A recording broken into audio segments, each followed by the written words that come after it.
yan na may barangay, malalagyan mo ng ganyan. Okay. Kung ilang member tayo, halimbawa sa Region 3, sa laki po ng Region 3, nasa 40 million sila, kalahati na lang po. So pagpalagay natin sa 20 million, i-multiply mo sa 1 to, yan ang fund ng Region 3. So, dito sa fund na ito, ibibigay natin yung transfer of technology, yung lahat ng proper na hanggang sa matutunan nila yung tinatawag natin na food process, hanggang sa maibigay natin yung tamang formulation, paano gumawa ng organic mushroom pandesal. So, yun po yun. Ito pong 200, dito po manggagaling yung mga machineries. Yan. Mga machineries po na para po sa pagmamashroom. And then pag nag-divert na po kami sa livestock, dito pa rin po magagaling. Okay. So ito po 200. Dito po magagaling yung ito to machineries and then ito po yung mga vehicle. So lahat ng officers dito magkakaroon ng sasakyan. Yung sasakyan po natin dito, doon po yung ano natin, yung sticker ng Maharlika. Para kahit sa lupa-lupa man ito gumala, nationwide tayo, uy, Maharlika ka rin pala, magkakakilala. Nag-start na puro ng unity. Pumunta ka ng farm, from Luzon ka, at nakita ng farm, nakasamahan ka, naliligaw ka, hindi mo alam yung pupuntahan mo, pwede ka nilang alalayan. So dito kasi mapuform natin yung peace, unity, and love. Okay. So ito po 200, calamity fund po natin ito.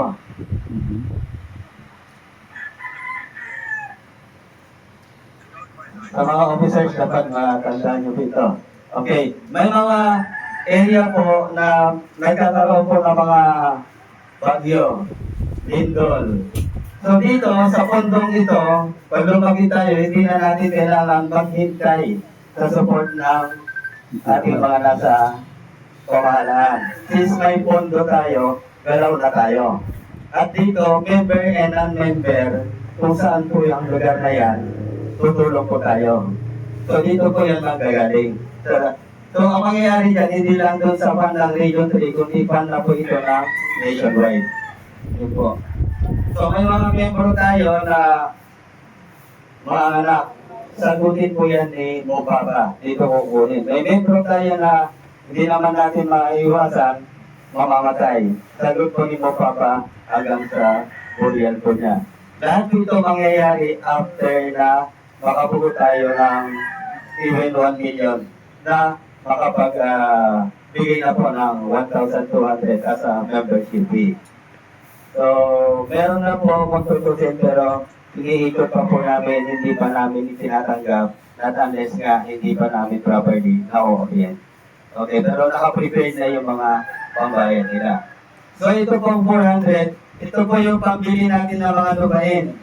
Land for the Landless Program. Dito po, bubuo tayo rito ng Model Development Community Program Project. Ikot na po tayo ng Pilipinas. Ikot po tayo ng buong kabundukan ng Pilipinas. Dito po nakita natin may mga magagandang uri ng mga bato.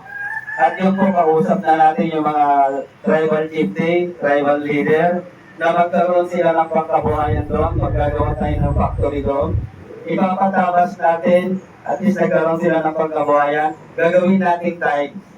Para dito sa Model Community Development Program Project, meron tayong mga tiles na galing sa iba-ibang uri ng klase ng bato, iba-ibang kulay. May gate din po ang bansa natin. So may orange, may green, iba-iba po ang kulay ng bato na yun. So kayang i-sustain. Meron po tayo dito sa Mindoro, meron po tayo dito sa Tawi-Tawi, meron pa po sa ibang lugar. Tapos na po natin naikot yan. Okay. So, ito po, sa Model Development Community Project, ilalagay natin doon yung lahat ng ating pangkabuhayan. Yung tipong kahit hindi ka na lumabas, andun na po lahat.